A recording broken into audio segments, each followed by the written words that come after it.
एक समय की बात है। एक गांव में दो बिल्लियां रहती थी। वे दोनों आपस में बहुत अच्छी दोस्त थी, इसलिए वो दोनों हमेशा साथ में ही रहती थी और एक साथ मिलकर ही खाना ढूंढती थी।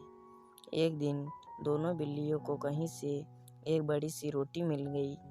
इस बात पर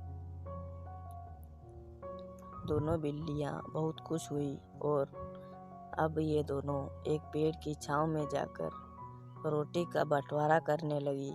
उन्होंने रोटी को तोड़कर आधा आधा कर लिया और आपस में बांट लिया।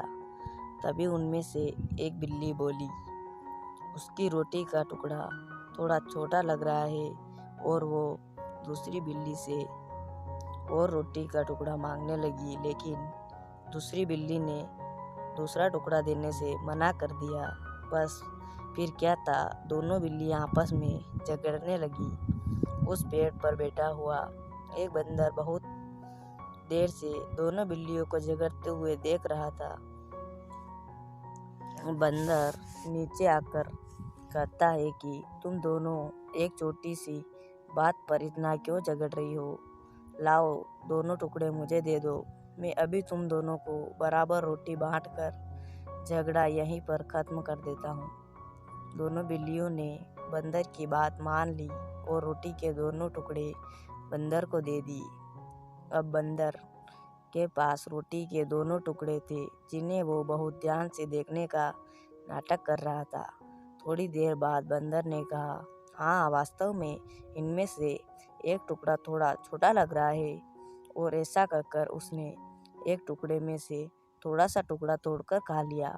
बंदर ने फिर उसी तरह दोनों टुकड़ों को देखा और फिर कहा, अब भी दोनों टुकड़े बराबर नहीं हैं, और फिर से दूसरा टुकड़ा तोड़कर खा गया। इधर दोनों बिल्लियां आस लगाए बैठी थी कि शायद अब की बार दोनों टुकड़े बराबर हो जाएंगे, लेकिन बंदर हर बार यह कहकर थोड़ा सा टुकड़ा खा जाता कि अब भी दोनों टुकड़े बराबर नहीं हैं। काफ़ी देर तक ऐसा ही चलता रहा और इस प्रकार बंदर लगातार रोटी खाता रहा।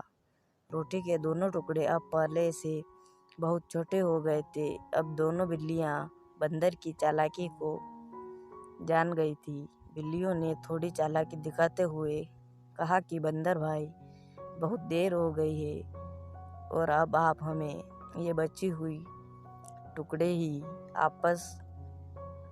वापस कर दो। इस पर बंदर बोला, क्या बात कर रही हो? यहाँ मैं इतनी देर से तुम दोनों के लिए मेहनत कर रहा हूँ, और देखो, बराबर बांटने के चक्कर में अब तो रोटी भी छोटी सी बची है, और ये बचा हुआ टुकड़ा तो मेरी मेहनत का फल है। और ऐसा कहकर बंदर ने उस बची हुई रोटी के टुकड़े को भी खा गया। बेचारी दोनों बिल्लियां देखती ही रह गई, लेकिन अब वो कर भी क्या सकती थी। अब दोनों पछताने के सिवाय कुछ नहीं कर सकी।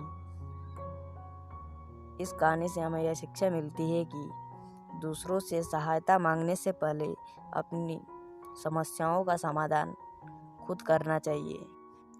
तो दोस्तों, कैसी लगी आपको हमारी ये वीडियो? कमेंट सेक्शन में ज़रूर बताएं। और अभी तक आपने हमारा चैनल सब्सक्राइब नहीं किया हो तो कृपया सब्सक्राइब कर दें, जिससे हमारी हर वीडियो का नोटिफिकेशन आप तक पहुंच सके।